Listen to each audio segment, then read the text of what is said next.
Okay, all right, so let's get started. So today we're going to talk about one of my favorite things to talk about, and that is insects. And we are going to specifically focus on beneficial insects in our backyard. And I think it's important to note there's pest insects in our world, and they get a lot of visibility.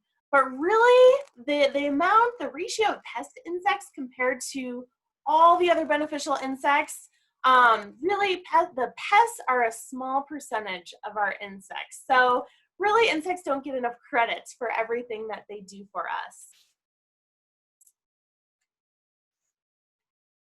All right, before we dive into the material, I do want to tell you we are Colorado State University Extension. We have an office in almost every county in Colorado, which means we are local wherever you are at.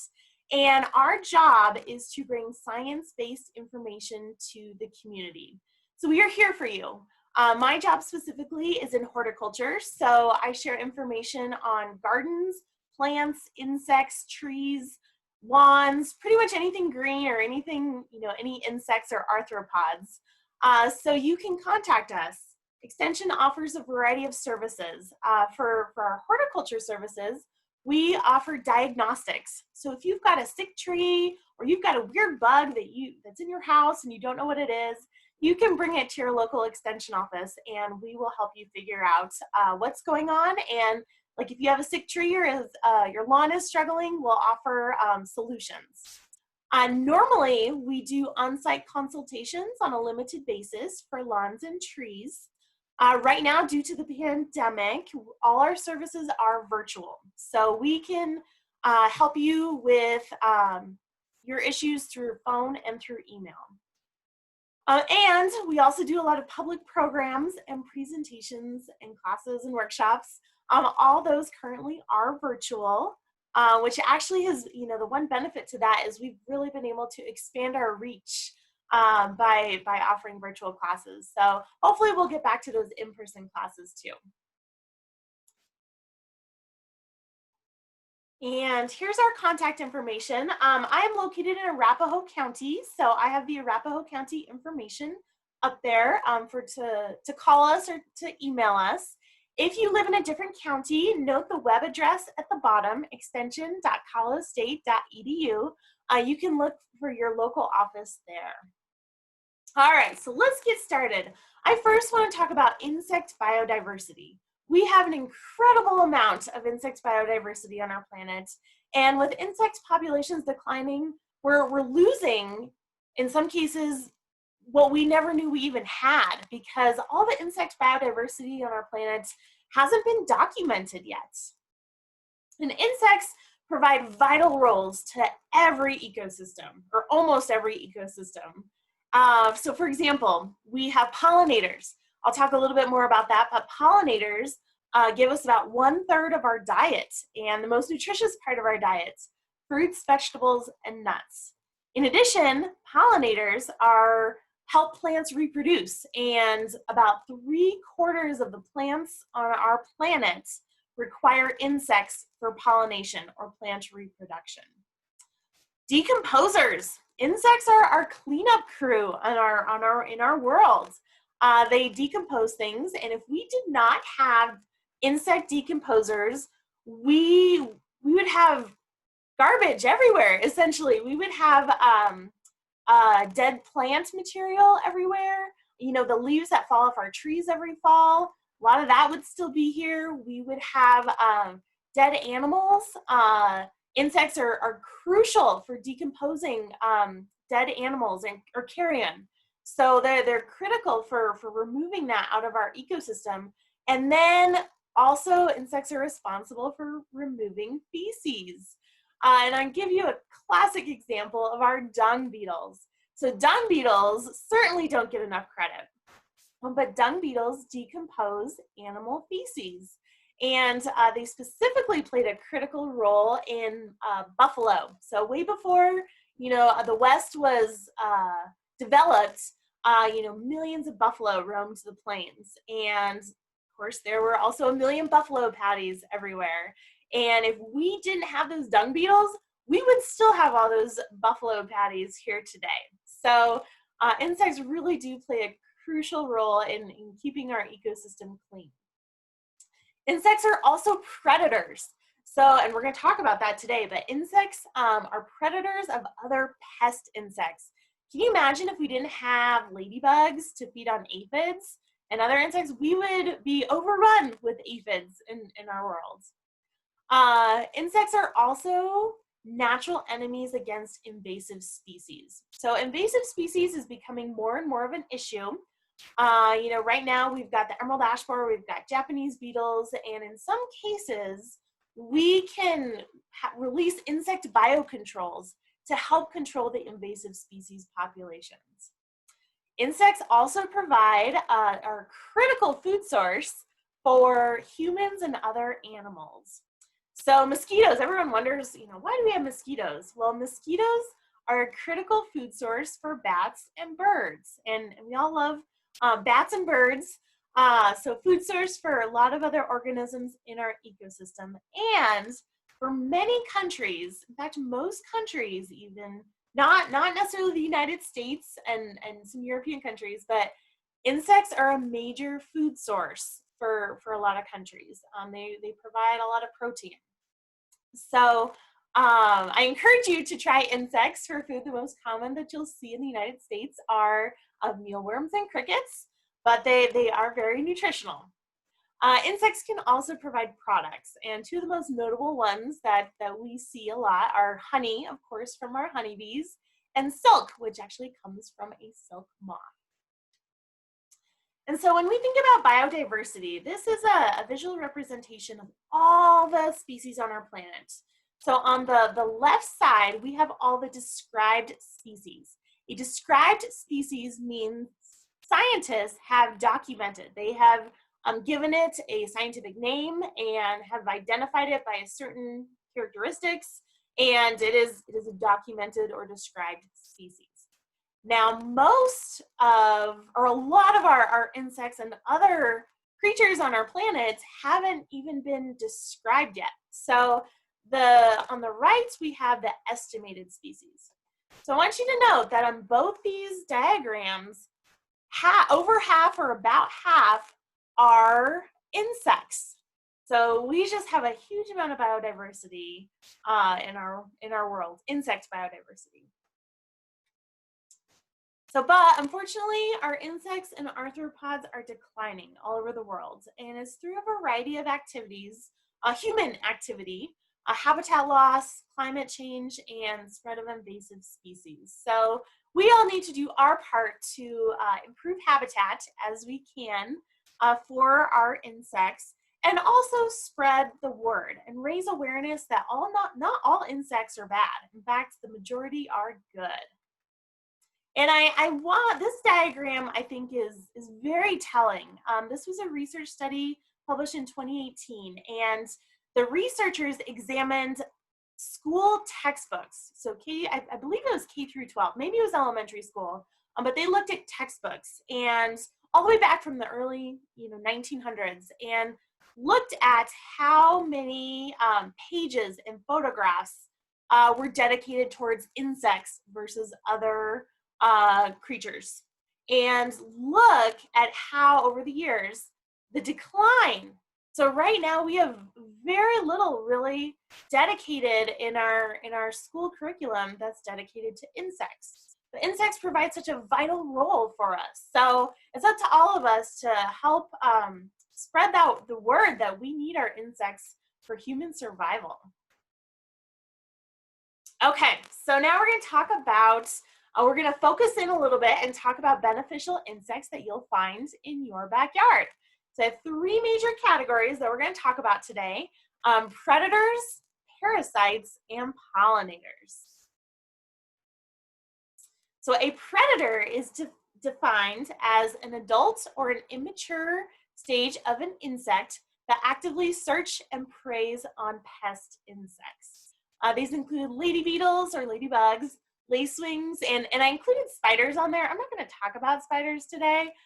Spiders are technically an arachnid or a different type of arthropod. But spiders are very beneficial for pest control, and so they often don't get enough credit for the job they do either. Parasites are defined as they develop the parasite insect develops in or on a single host from an egg or larva deposited by the adult beetle. So we're going to talk about tachinid flies and wasps today. And then pollinators. Pollinators are beneficial because they facilitate plant reproduction by collecting pollen and nectar and transporting that pollen to other flowers. Insects include bees, butterflies, flies, beetles, etc. So first, let's talk about lady beetles or ladybugs. So if you take anything away from this presentation, this might be one of the most important messages, is that look at what a ladybug larva looks like. So most people see these and they think, oh my goodness, what is that insect? And they, oftentimes I think they get smashed a lot because people don't realize this is the immature form of a ladybug. To me, it kind of looked like a little dragon, but they're the larva stage of a ladybug. They're ferocious predators. They will feed. So a ladybug in its entire life will feed on about 5,000 aphids. The vast majority of those aphids are eaten during the larval stage. So we really need our ladybugs. It's important to note most of our insects go through a full metamorphosis. So ladybugs will start as an egg. They'll go through a larval form and several stages as a larva, and then they will pupate, which I have a picture in the bottom right-hand corner, before they become an adult beetle. So most ladybugs are going to feed on aphids. That's their primary food source. But there are other species that feed on spider mites and some species that feed on scale insects. So the larva stage will feed on aphids, and the adult beetles will feed on some aphids. But the adult beetles also look for nectar on shallow flowers, and we'll talk a little bit about that later. We have about over 80 species of ladybugs here in Colorado. Most are native. We have about 10 or so that are not. And then we get this question a lot. I bought ladybugs at the garden center and I released them to control the aphids in my garden, and they didn't do anything. They didn't do their job. Well, that's because ladybugs are great predators, but they also have the ability to fly. So if you do purchase ladybugs from a garden center, that's great, but recognize that they will fly away, and so they might not provide direct pest control in your garden specifically. One of the most common ladybugs, and actually this is the ladybug that you can buy at the garden stores, is the convergent lady beetle. And they actually have the ability to migrate to different places in Colorado. They'll go up to higher elevations and lower elevations. And along the Front Range, we tend to see aggregations of them. So they'll all collect in the fall, which is kind of cool. So how do you encourage lady beetles in your garden? They need the food sources, both for the larva and for the nectar. So you can provide nectar plants, nectar flowers for them, but it also really helps to have aphids nearby for those larvae to develop. Okay, where do ladybugs lay their eggs? That's our first question. They will lay their eggs on plant material. So usually it's going to be a lot of times nearby an aphid infestation. I don't have a picture of a ladybug egg, but they're tiny little yellow ovals basically on plant material. Okay, our next predator is the green lacewing. So green lacewings are fun insects. I see them a lot flying around the light. So at night, like on summer nights, I'll sometimes see them near my porch lights.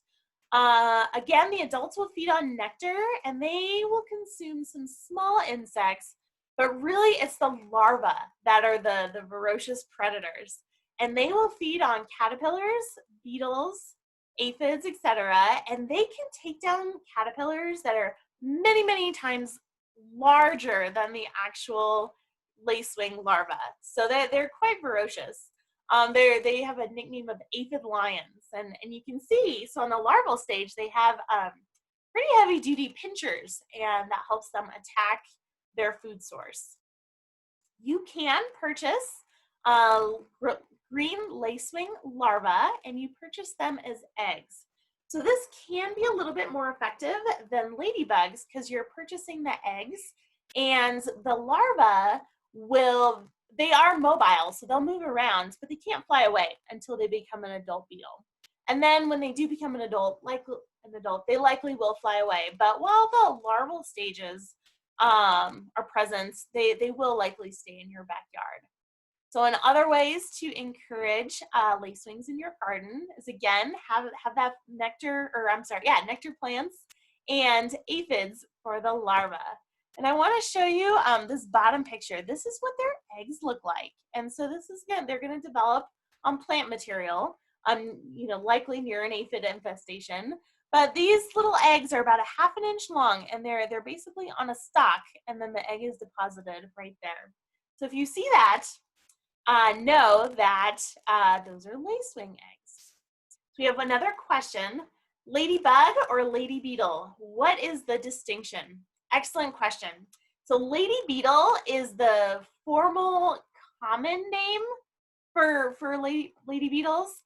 Ladybugs is sort of a nickname. It's something that we call them ladybugs, but the formal common name is actually lady beetles. Good question. How does one encourage or increase aphids in your yard? Well, I don't know if you want to, it's tough. I don't know if you want to encourage aphids in your yard because aphids can do damage to other plants.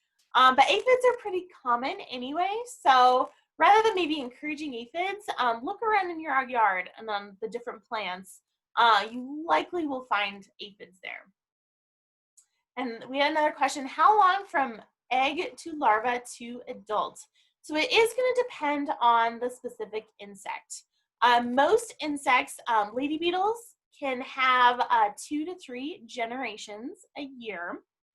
Green lacewings, I believe, can have 1, maybe 2 generations a year. So they will reproduce in a summer season. Most insects don't survive once it gets cold, once fall and winter come, or they will go into what's called a diapause, which is sort of like a hibernation state. Okay. All right, our next predator is syrphid flies. So syrphid flies are some of my favorites, and really they don't get enough credit. They are not only predators, but they are also pollinators. So you will see the adult syrphid flies visiting flowers quite often. And syrphid flies, they mimic wasps and bees with the exoskeleton pattern. And any guesses why? Why would a fly mimic an insect or a bee or a wasp? Answers in the chat box. Any guesses? To not get eaten. Yes. Yep, Amanda, you are correct. It's basically a protection mechanism for them. If they can look like a stinging insect, like a bee or a wasp, predators will avoid them. And I think it's important to note the differences between bees, flies, and wasps. Flies specifically, you can tell these are syrphid flies based on their large eyes. So notice how the eyes come to the top of their head right here. And they also have short, stubby antennae. Bees and wasps have much longer antennae, and their eyes are going to be more on the sides of their head. So very important, look for those on your summer flowers. They are harmless to people, but people do confuse them with bees and wasps. The larva can feed on up to 400 insects total during its lifetime as a maggot or the larval stage of a fly. So that's a huge number of pest insects. One study from Cornell showed that they can actually reduce aphid population by 70 to 100%. So they're very efficient predators. In addition to, they're one of the earliest predators out.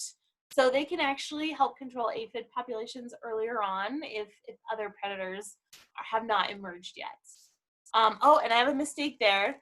That last bullet, to encourage syrphid flies, really planting nectar flowers is your best option. Okay, we have a couple of questions. How do aphids survive winter? I'm gonna have to look that up. Actually, I can't. I'm drawing a blank on that. So let's come back to that at the end of the presentation. Remind me, and we'll look that up, and I'll get back to you. The next question: do any of the pollinator-safe treatments for Japanese beetles hurt the beneficial insects?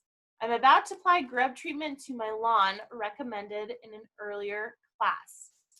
So pollinator-safe treatments are generally going to be safe for other insects as well. So one of the common treatments for Japanese beetle that is pollinator safe and insect safe is Bacillus thuringiensis variety Galleria. I know that's a mouthful, but yes, that is likely going to be safe for other insects as well.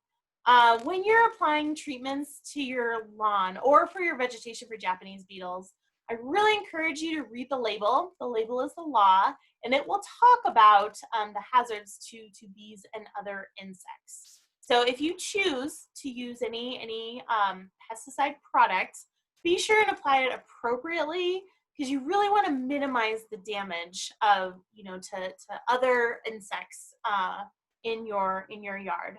And then as far as grub treatments, we really recommend making sure you have grubs before you apply treatments, because otherwise you just waste time and money if you actually don't have grubs in your lawn.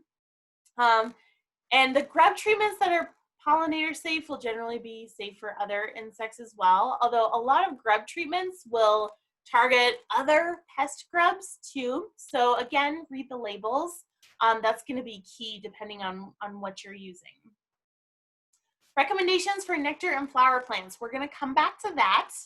And the last question, what can be done to get rid of black ants that are eating my wood structure? Let's come back to that at the end of class, because I don't want to go down, I don't want to get distracted from the main presentation, but let's talk about that at the end of the class. Okay, so the next one that we're going to talk about are praying mantis or mantids. And so we actually have 7 species that are found in Colorado. 5 are native, 2 are introduced. By far the most common one you'll see is the European mantid. Praying mantis are excellent hunters. They can catch their prey with their front legs, and they stalk their prey. They also have the ability to turn their heads, and they can see in all directions, which gives them really great binocular vision. So very efficient predators. The one maybe downside, they feed on pest insects, but they're non-discriminatory. So they will feed on all insects, honeybees and other beneficial insects included. So friend or foe, you can decide, but they are excellent predators. Their eggs will survive in an egg case called an utica, and I have a picture in the right-hand corner. So sometimes you might see this on branches or even your house or patio furniture. Know that that is a praying mantis egg case. You can buy Chinese mantid egg cases for biological control to feed on those pest insects. But again, once they emerge, they really aren't going to stay in one place, so they aren't super effective. Okay, and I want to talk about wasps, and we're going to talk about different types of wasps to differentiate. Wasps oftentimes get a bad reputation because of 2 key species that we have here in Colorado. We actually have hundreds and hundreds of species of wasps in Colorado, but 2 are the most common and get the most visibility. So the first one is going to be the western yellow jacket. The western yellow jacket is native to Colorado, but their populations have really taken off because they thrive in an urban ecosystem. Now, yellow jackets they're scavengers. They are not hunters. So they feed on, they like carrion, which is dead meat or dead animal. They're the ones that are flying around our barbecues, our picnics. They'll go after human food too. Yellow jackets are very aggressive. So yellow jackets are actually responsible for over 90% of the stings in Colorado. So when someone says, oh, I got stung by a bee, bee is kind of used as a general term for all stings. Probably wasn't a bee. Maybe it was, but over 90% of the time it is the western yellow jacket. So the nests for yellow jackets are very hard to find because they actually nest underground. And so that can make control very difficult. One thing you can do is use the yellow jacket traps that are sold at hardware and garden stores. They attract yellow jackets, not paper wasps. Okay, that's an important distinction. So we're going to talk about paper wasps in a minute. So they will attract yellow jackets. The best time to put those traps out are early, like March and April, because you might catch some of the queens, the new queens that have just emerged. And if you catch the queen, she's not going to have a chance to develop a colony of worker wasps. So that's the Western yellow jacket, our most aggressive wasp here in Colorado. The other one that is very commonly seen is the European paper wasp. So this is a non-native species and has really taken off in the last couple of decades. They are not nearly as aggressive as yellow jackets, but they have a tendency to build nests in human spaces. So on the side of our house, in our shed, underneath a roof eave. It's very common. So our recommendation, if the nest is way too high and you can't reach it, and it's not feasible to get to it, it's fine to leave that nest there. European paper wasps they are predators, so they feed on pest caterpillars. So you can leave it, and they probably will not bother you at all. But if the nest is a little too close for comfort and you're interacting with those wasps just a little too much, you can definitely remove those nests. You would want to do it at night when all the wasps are back in the nest, and there are wasp sprays out there that you can use. Just follow the directions. The label is the law, and you want to make sure that that spray doesn't hurt any other insects in the vicinity. So nighttime is really the best time for that. So European paper wasps, they're just not as aggressive. So they don't want to sting you. They want to do their own thing. But sometimes they do build their nest a little too close for comfort. So these two wasps get the reputation for all wasps. But in reality, we have hundreds of other species of wasps that are all, most of them are native, and they provide a lot of benefits. So they're going to prey on pest insects.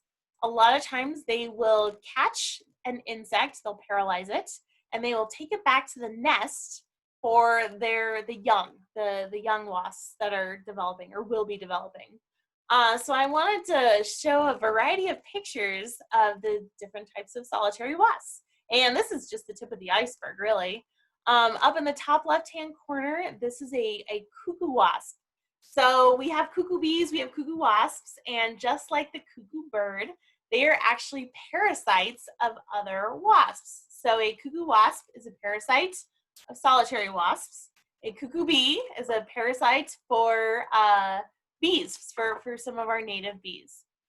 So they can't hurt you. They don't want to sting you. Actually, a lot of them, I don't know if they can sting you. But they will parasitize other wasp nests. They're beautiful insects, bright emerald green.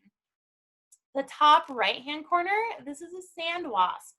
And sand wasps, you'll see them foraging on plants for nectar quite often. This wasp, I took this photo, is on white swamp milkweed.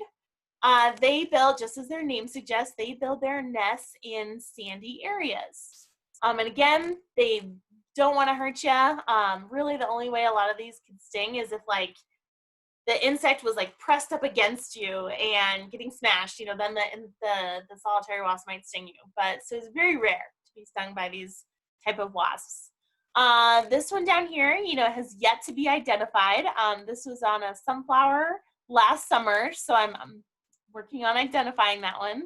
And then the bottom left-hand corner, this is a mud dauber. Now a lot of wasps look scarier than they actually are. Again, the mud daubers, they can't sting you. They don't want to. And they really don't want anything to do with humans. Mud daubers specifically will feed on spiders. So the female will find a spider, paralyze it, and bring it back to her nest. And she will provide about 6 to 15 spiders per egg and per nest cell that she's developing. Mud daubers collect and build their nests out of mud. Sometimes you might see them on the side of the house or anything, but again, they don't want anything to do with humans. And bees, flies, and wasps look very similar. So I just threw up a few more pictures to show the differences. So here we've got wasps. So long, narrow bodies. They look like someone almost pinched their waist for some of them. Long wings that fold over their bodies. No hairs, or usually very, very few hairs. Long, rounded, sometimes antennae. Where bees are very hairy. So you're going to see hairs on most bees. They also carry their pollen in different ways. So like honeybees are going to carry pollen in their pollen baskets or corbiculae. Native bees are going to have special pollen collecting hairs. So this is a Halictus species or a striped sweat bee, and you're primarily going to see the pollen on the legs of this bee. And so here we have a fly again. So those big eyes, and flies have those short, stubby antennae. And also flies only have one pair of wings. Where bees and wasps have 2 pairs of wings. So yeah, and then at the top here we have a bald-faced hornet nest. So this is kind of the iconic, hornet's nest that you see in movies and everything. Usually these are going to be high up in trees, and bald-faced hornets, again, really want nothing to do with humans. They are not aggressive unless you are directly threatening their nest. And then all bets are off. But if this is in a tree somewhere, likely you will hardly notice the insects flying around. Okay, so that covers our predators. I'm going to look and see if we have a couple of questions. Are these shiny black wasps common to western Colorado a type of mud dauber? So we have so many different types of wasps. I can't really say. I would need to see a picture because there's a lot of different species that shiny black wasps could be. But if you've got a picture, send it to me and we'll figure it out. All right, so next we have tachinid flies. So we're switching gears and now we're talking about parasites. So a parasite is defined as the parasite, in this case insect, is feeding on the host of another insect. And so the first one is tachinid flies. These are very common garden visitors. They look a little more intimidating than they are. They oftentimes have long bristly hairs on their bodies, which just makes them look a little intimidating. Totally harmless to humans, but they are great parasites. So they will either lay their egg on plant material nearby a pest insect or their host insect, or in some cases they will actually, the female will pierce the host insect and insert an egg inside the host, and then the tachinid fly larva will eat the host. So a great example, we actually have a biocontrol for Japanese beetles that we're releasing on a limited basis, and it'll take a long time for this biocontrol to gain traction, but it's a tachinid fly that specializes on Japanese beetles. And so the female tachinid fly will search out adult Japanese beetles, and she will lay her egg. It's either on or in the Japanese beetle, and then the tachinid fly larva will feed on the Japanese beetle. So pretty vicious, really, but so important in our ecosystem. And again, so for the Japanese beetle tachinid fly, that we've released that in a few areas in Colorado, and hopefully it will take off and provide some control, but too early to tell. Okay, and then I'm going to come back to wasps because we have a few types of wasps. And actually, I'm going to start with this one.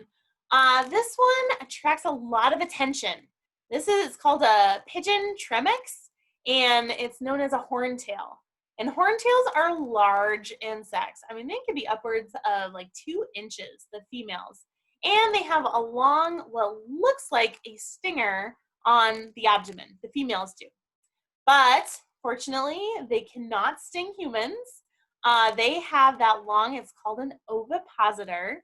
And that ovipositor will drill into the wood, to the bark of a tree, and she will insert her eggs inside the tree. So they're essentially parasitizing the tree. However, they don't cause plant damage. They will only attack trees that are dead or dying or in really bad shape. So they are by no means the cause of death for trees. But they're pretty hardy. And they, like other insects, the larva will release a fungus inside the tree too. So no control methods are needed for this, but I bring this up because we get questions on this every year. What is this large insect in my backyard? It looks mean, it looks scary, but it can't hurt humans. Okay, and then we have another group of parasite wasps called braconid and ichneummonid wasps. And so I'm going to give you an example of one that you might see around here. These wasps are also going to be large, up to 1 inch or 2 long, and they're going to have a really long ovipositor. The females will. And again, she's using that ovipositor to drill into wood. Now, the giant ichneumon wasp, she is actually targeting the larva of the pigeon tremix, which we just talked about. So the pigeon tremix larvae are inside the tree, and she is searching out for those larvae.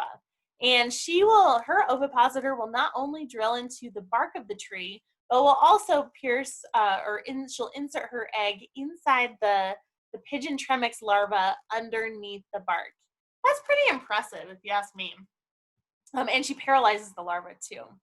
So again, no control methods are needed, but this is another example of what looks like it might be an intimidating insect that we find in our backyards. Okay, so we want to know what flowers provide nectar. So here's some examples that are good for the predator insects that we just talked about. So pollinators, there's a variety of other flowers, and we're going to come back to pollinators, a variety of other flowers for pollinators, but predator insects need pretty shallow flowers to feed on the nectar. And so some examples of those are going to be most flowers in the Apiaceae family, so dill, fennel, and my personal favorite, moon carrot. Moon carrot is a plant from Plant Select, and it will attract a variety of insects. You'll see bees, wasps, flies, and other critters too. So I recommend planting moon carrot. But also yarrow, sedums, some spurges, alyssum, basket of gold, thyme, and there's some other herbs too that are great for providing nectar. Shallow flowers for our predator insects. So now we're going to switch gears to our third type of beneficial insect, and that is pollinators.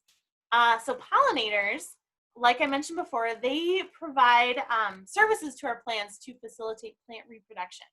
And they do that by delivering pollen from one flower to another, sometimes on the same plant, sometimes on a different plant. And that cross-pollination is how the plants reproduce. And so about 3/4 of the plants in our world require pollination to reproduce. So that translates, for human benefits, about 1/3 of the world's crops are dependent on pollinators, or about 87 or so. Bees can pollinate about $15 billion worth of crops a year. And mostly this is going to be the most nutritional part of our diet, our fruits, vegetables, and nuts. But also our meat and dairy industries. So bees pollinate alfalfa and clover, which are pollinated by bees. So it's all connected. And honeybees are excellent pollinators for a lot of our crops, but many bees have specialized relationships with their flowers. So some great examples are bumblebees. Bumblebees do something called buzz pollination. So they have a specific vibration that releases the pollen from the plant. So buzz pollination is needed for our tomatoes and peppers. Some tomato and pepper plants will self-pollinate, so they don't need the help with insects, but a lot of them need bumblebees to release that pollen. So honeybees and other insects are not able to do that. Cactus bees. Bees have cactus flowers will attract a lot of different variety of bees, but there are some bees that are way more efficient at pollinating cactus than others. Squash bees are one of my favorites. We need squash bees to have squash and pumpkin plants. Honeybees can try pollinating squash plants, but usually the squash bees, they're up so early in the morning, they will have the job done by the time the honeybees wake up. So if you go out in the early mornings and look in your big yellow squash flowers, you'll see some squash bees in there probably. And then yucca moths are another specialized pollinator relationship. So yucca are only pollinated by yucca moths, and one cannot survive without the other. Okay, so our first group of pollinators are bees. In Colorado, we have over 900 species of bees. We have a huge amount of bee diversity in Colorado. I have pictures of some of the common species. The honeybee is actually a non-native bee that we see, very common though, especially in urban areas where we have backyard beekeepers. They're great for crop pollination, but we also have a lot of other native bees that are equally as important. So of all our native bees, they're all solitary. And solitary bees, 70% of them nest underground, while 30% nest in cavities. So an underground nesting bee, or a solitary bee, the female will collect pollen and nectar, and she will find a nest spot, and she will pack that pollen and nectar into a ball and deposit one egg. And then she will seal off that nest cell. And then she'll do it again and do it again. And different species will lay a different number of eggs. That little baby bee has all the pollen and nectar it needs to become an adult bee. So they will overwinter. Solitary bees only live a 1-year life cycle. And then the following year, the bee will emerge. Bumblebees have a similar life cycle, but they do have some social characteristics. So bumblebees, the queen will hibernate over winter, and she will emerge in the spring, forage for some pollen and nectar, and then start her underground colony. She'll have several generations of worker bees, and then about midsummer, she will lay male eggs and new queen eggs. The males and new queens will emerge and go do their thing, and then it's only those new queens that will survive the winter. So she'll have a 1-year colony, 1-year life cycle. Bees need a variety of things. If you want to attract them to your yard, they need flowers that bloom all season long, from early spring to late fall.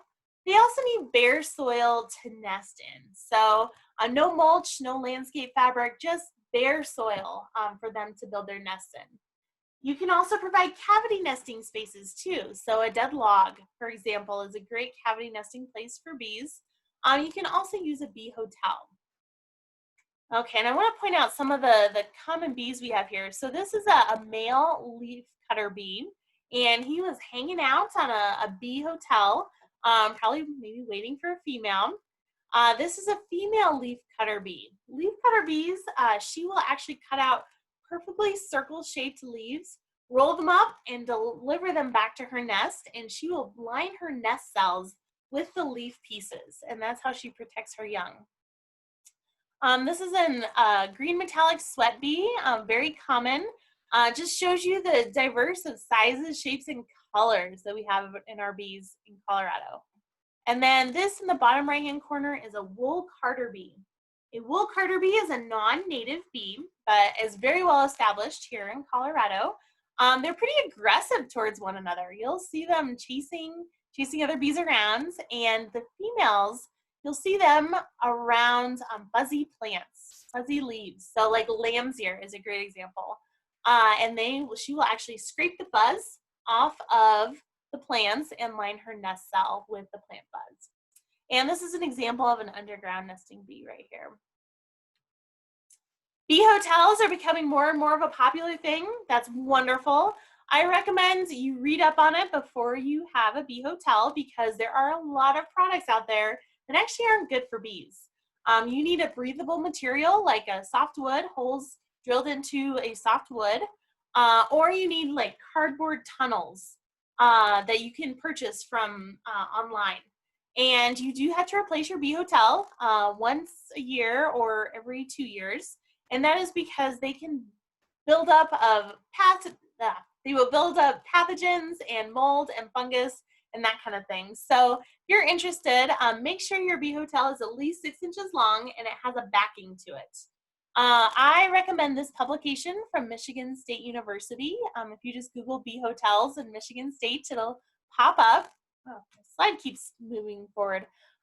This will give you all the information you need about bee hotels and how to do it to benefit the bees the most. Okay, another group of pollinators that we have are butterflies. We have about 250 species in Colorado. I listed some of the common ones. We have 2 really migrant butterflies, painted ladies and monarchs.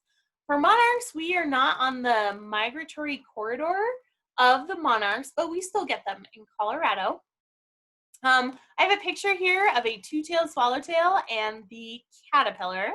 The key to attracting butterflies to your yard is providing host plants for the butterflies.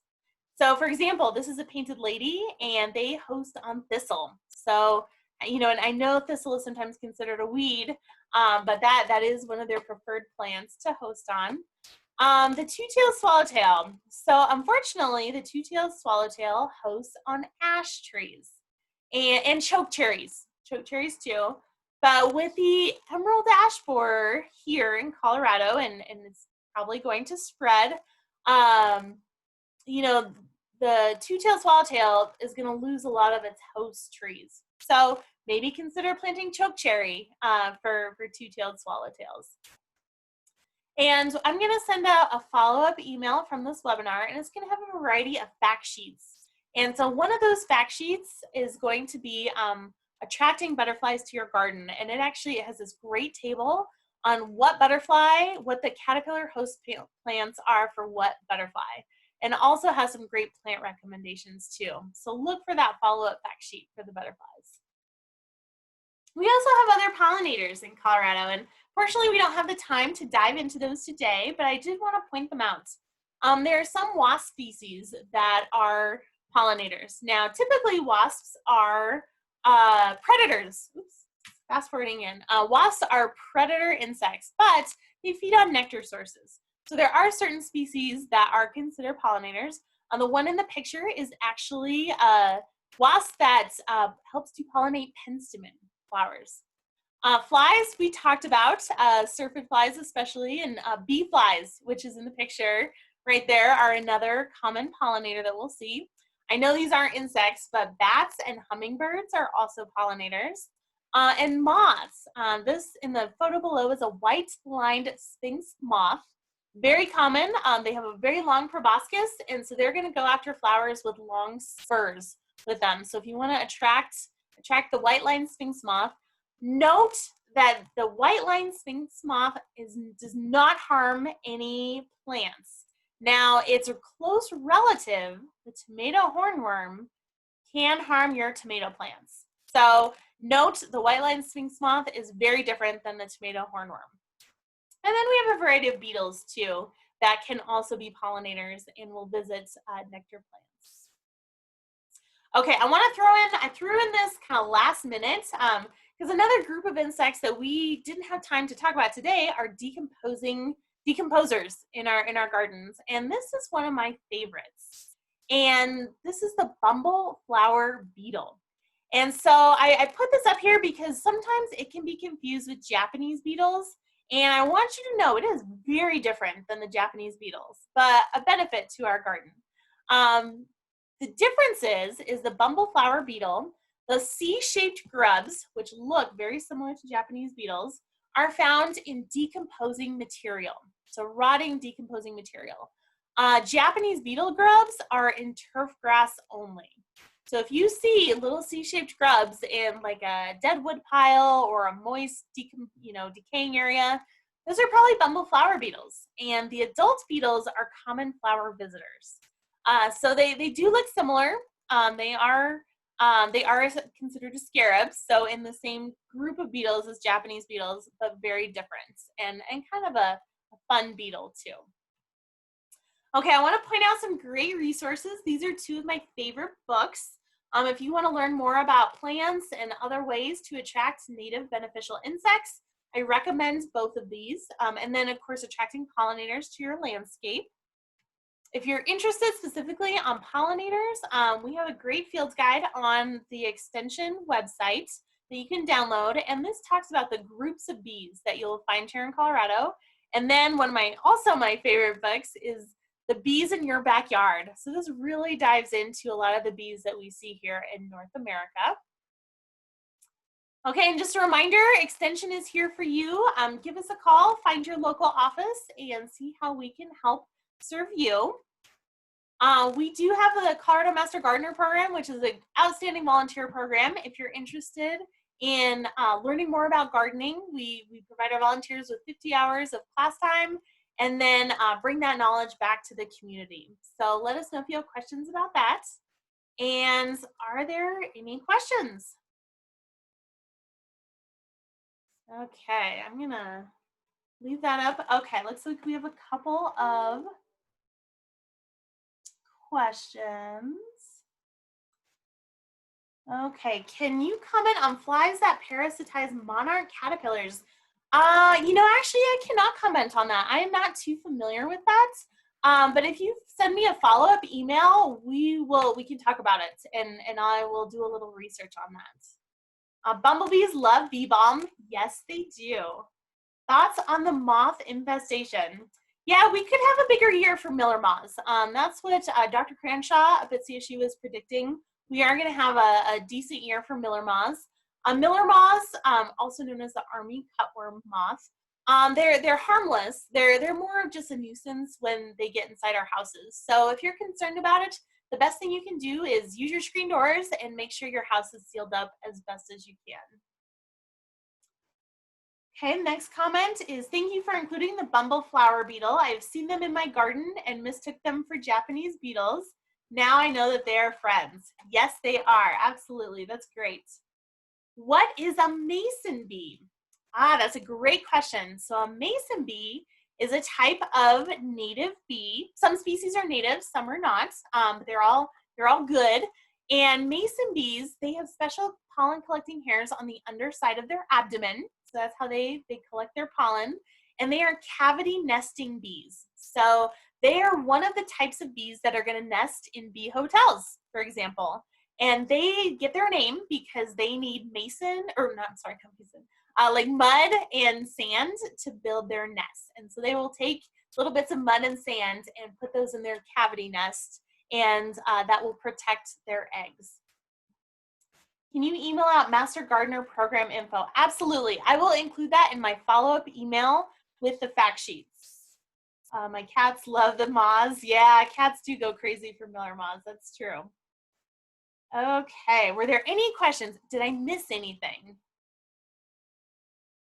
Okay, cool. Okay, well, if there are no other questions, we are actually 1 o'clock on the dot. Thank you all so much for participating today. We really appreciate it. And call us, email us. Actually, I'm going to put my email address in the chat box. So if you do have a follow-up question afterwards, please shoot me an email. Okay, so there's my email in the chat box. And have a fantastic Memorial Day weekend, everyone. Thank you all very much.